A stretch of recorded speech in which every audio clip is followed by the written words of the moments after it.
Did you know that Clorinde is the first character in Genshin or Honkai Star Rail to wear a miniskirt?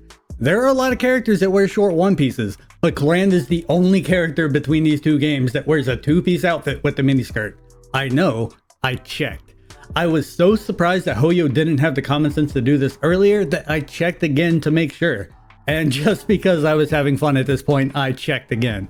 This is normally where you get the "for research purposes" joke. How about instead you hit that like and subscribe button while we learn how Clorinde works. Clorinde's kit centers around her skill. When it's active, her normal attacks fire electro bullets that gain Bond of Life until the amount of Bond of Life she has exceeds 100% of her HP. So, once the amount of Bond of Life she has goes past the halfway point of her HP bar, she won't generate any more with her normal attacks. Her normal attacks also pierce enemies, and the multiplier for the enemies hit with the pierce shots is higher than that for the initial enemy hit. While her skill is active, she can use the skill button again to lunge forward and deal damage based on how much Bond of Life she has. When she has over 100, she deals an extra 3 hits of damage. To get over 100%, you've got two options. Use her burst or normal attack 3 times while her skill is active before using it again. Both her normal attacks and her lunge from her skill are considered normal attack damage. However, the talent multipliers are really low, and that's where her Ascension 1 comes in. Her Ascension adds 20% of Clorinde's attack as base damage whenever a party member, including Clorinde, causes an electro reaction, stacking 3 times. The max you can get from this is 1800 extra base damage, meaning any amount of attack exceeding 3000 will not count towards her passive, which, for comparison, is the amount of extra base damage Aggravate provides when a character has just 20 elemental mastery. So, a 20 EM Clorinde with 3000 attack gets the same amount of extra base damage to her Aggravates as other Electro characters would get with 364 EM. Here's the thing, which is easier to get? 364 EM from a base EM of 0, or 3000 attack, without Bennett, from a base attack of 1011? Well, an EM Sands will net you 186.5 EM. So, you're halfway to that benchmark already. What about an attack Sands? Well, if you're on her signature or Mistsplitter, she has 1011 base attack. So, that attack Sands will net her 465 attack. So, not quite halfway, but comparable. Now, not every hit is going to apply Electro. One skill window when you start her field time with her burst can net you 39 attacks and 11 Electro applications. And a rotation without her burst can get you 35 attacks and 10 applications. That's all to say, if you're playing her in Aggravate or Quick Bloom, attack isn't as valuable as you might have been led to believe. She still scales better with EM with those reactions. So, just go with whatever Sans has the best stats. That will probably be attack because it has a higher drop rate, but if you have a crazy EM Sans, don't go with a bad attack Sans. Now, her burst. Her burst is burst damage, not normal attack damage, and it hits 5 times. That means it can only aggravate or overload twice in single target due to standard ICD. So, while the individual hits will be significantly bigger than the damage in your skill window, the skill window still makes up a large majority of her damage. So you would rather use it at the start of her field time to get the 20% crit rate from her second passive and extra skill use during her skill window from starting with over 100% Bond of Life. She's not like Arlecchino. The value she gets from this makes using her burst worth it every rotation. So you'll want to build enough ER to account for it. 140 should be more than enough in double Electro, and outside of it I've managed to get away with not changing her build by just running a couple of my other units on Fav. It's not the end of the world if you can't burst every rotation. You'll be missing out on her crit rate buff for your first 3 normal attacks and your first Aggravate, and you'll miss out on the largest stack of Fanfare with Farina. That's a noticeable dip in damage, but not enough that I'd recommend swapping to an ER Sans in any scenario. Now we gotta talk about Clorinde's artifacts because they're one of the best things about her. For artifacts, Whimsy is her best in slot, but like Arlecchino, a good Glad set, which you're likely to already have, can be better than a decent Whimsy set. Unlike Arlecchino, it doesn't stop there. For Aggravate, Quick Bloom, and Overload, Gilded and Thundering Fury can get wacky. So If you've got a gilded set on Sino or a TF set on Kaching and don't want to farm or take your glad pieces off Arlecchino, you can just steal their artifacts and give her a weapon that balances their ratio. I've tested everything, and frankly I think TF is the most overhyped of the bunch. She's already getting a crap ton of additive base damage, and since TF only modifies the portion that comes from her aggravates, and running TF means not running gilded, and since you'll probably be on an attack sans, that 20% boost to that portion is negligible. Yes, it can extend her field time, but that's the Fontaine fallacy. Every Fontaine on-field character has ways of extending their field time, but they don't extend the abilities of your other characters. Clorinde is the most emblematic of this because her damage does not exist when it isn't buffed or driving other characters. If getting to see that miniskirt longer is all that matters, I don't blame you, but keep in mind it will feel like you're hitting things with a wet noodle. There is one more artifact set I've got to talk about, and that's Unfinished Reverie. All things equal, even in a team that has burning where you actually get Reverie's effect, Whimsy is still better, but only by 4 damage percent. If you're like me and your best pieces are on the set you aren't farming for, Reverie will win out in a burning team with as little as 2 extra rolls of crit. That said, Clorinde's a character that's so versatile with her artifact builds. With sets you probably already have great pieces for, I wouldn't actually recommend 2-piece 2-pieces unless you're fairly new to the game. If that's the case, both artifacts in her domain give 2-piece attack, so you can bring her online while you're farming for a 4-piece set. 2-piece CM and 2-piece damage percent can also fill that void, but despite damage percent being her favorite stat, don't bother farming for TF if you don't already have it.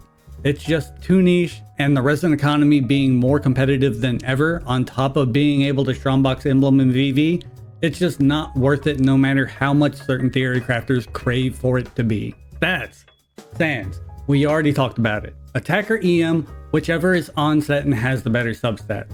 Goblet, electro damage. 100,000 million percent.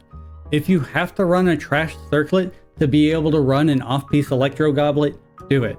Her base damage is so low that attacker EM don't even come close to scaling as well. For her circlet, probably crit damage. You see, base crit in Genshin are 5% crit rate and 50% crit damage. For optimal damage, you want your crit ratio to be half of your crit damage for a 1-to-2 ratio. The thing is, every crit rate sub and main stat is already half of every crit damage sub and main stat. That creates a problem because you aren't starting at 1-to-2, you're starting at 1-to-10, meaning crit rate is more often than not more valuable than crit damage. However, characters with a 19.2% crit rate ascension like Clorinde basically balance your ratio from the get-go to 24.2 to 50. That would normally make it to where crit rate and crit damage subs are equally valuable.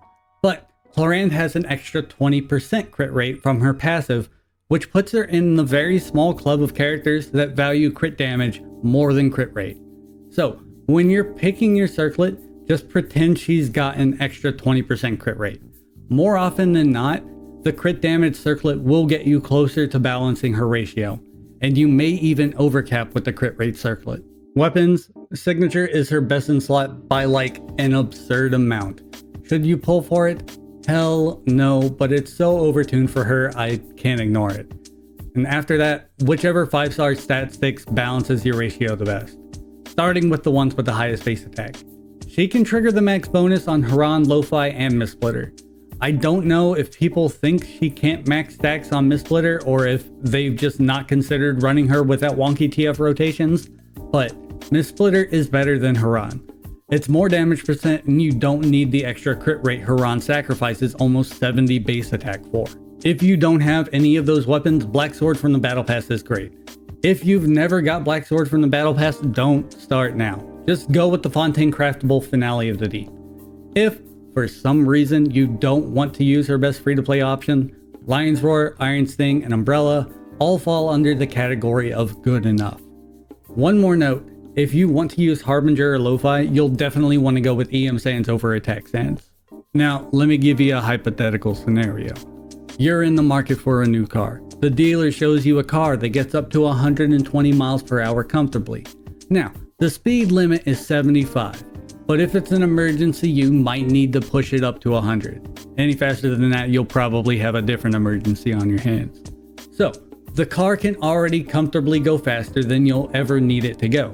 However, the dealer tells you that his mechanic can give you the hookup to go under the hood and tweak a few things to bring that 120 miles an hour up to 145 miles an hour. But it will double the price of the car. Double the price of the car to go 20% faster when you never need to go the top speed in the first place? That sounds like a really, really bad deal to me. On the Constellations, C1 gives you 2 more instances of electro damage every 1.2 seconds. Clorinde's on-field electro application is already nutty, and this comes out to 12 extra hits of electro. They're itty bitty baby hits, but Aggravate don't care about that. This is 3 to 4 extra aggravates. That alone makes this Constellation pretty solid. C2 makes attack scale a lot better and offers some interruption resistance. It does not change the cap from 3000 attack, however. We'll get into it in a bit, but interruption resistance is very, very valuable on Clorinde. But it is not get 2 more copies of Clorinde so I don't have to run the characters that I'd probably still run with her anyway valuable. C3 increases her skill talent level by 3, so she won't look like you haven't leveled her talents at all anymore. C4 makes all the trash talk I was giving TF go out the window. C5 is a buff to her C4. C6 is like, what if her skill also did her burst, but her burst also got all the normal attack damage modifiers? For teammates, we'll start with Pyro, and I'm going to start with a very hot take, but I don't recommend Bennett with Clorinde. Don't get me wrong, it cheats really well, but in actual gameplay, she ain't gonna stay inside his burst. Not only that, but she already gets really close to that 3000 attack cap for her passive without him.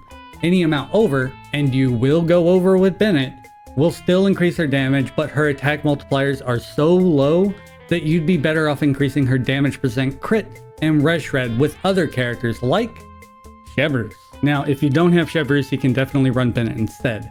That said, Chevreuse gives insane value to Clorinde. Just enough attack, res shred with her A1 in teams with only Electro and Pyro, a stupid amount of damage percent with her C6, and even more additive base damage on a Song of Days pass build. A lot of the time, you'd want to run Bennett and Chevreuse together, but there's a problem with that. Clorinde, Chevreuse, and Bennett don't have any off-field application. So, you have to scuff your rotations to get Chevreuse an overcharge shot. So, one or the other in Overload so you can make room for a Pyro off-fielder. And we've got some options. My highest recommendation is Thoma. He gives a lot of off-field Pyro, infinite interruption resistance, a normal attack bonus at C6, and his C1 lowers the cooldown of his abilities to better line up with Clorinde's ideal rotations. Clorinde really, really wants interruption resistance. This isn't a skill issue either. Because her damage window is so tight, dodging and getting hit is a substantial damage loss.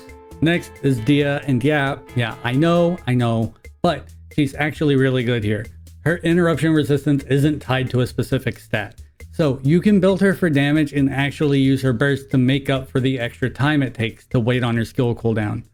Or you can put her on Fav and just whack enemies for Fav particles in the meantime. I wouldn't recommend her over Thoma, but she is super hot, and this may just be the best use case she's gotten. Lastly, Xiangling. Clorinde National works, and I'm genuinely surprised more people aren't talking about it because every character used to be judged on how well they work in National. But I guess Dendro has been so neglected lately that a character that synergizes with Quicken has created some tunnel vision. Clorinde's an excellent driver for Xingqiu and applies, frankly, a bit too much Electro. Calm down, Hoyo. So, she's really good at allowing Xiangling to overvape. Next, Dendro. It depends on the team.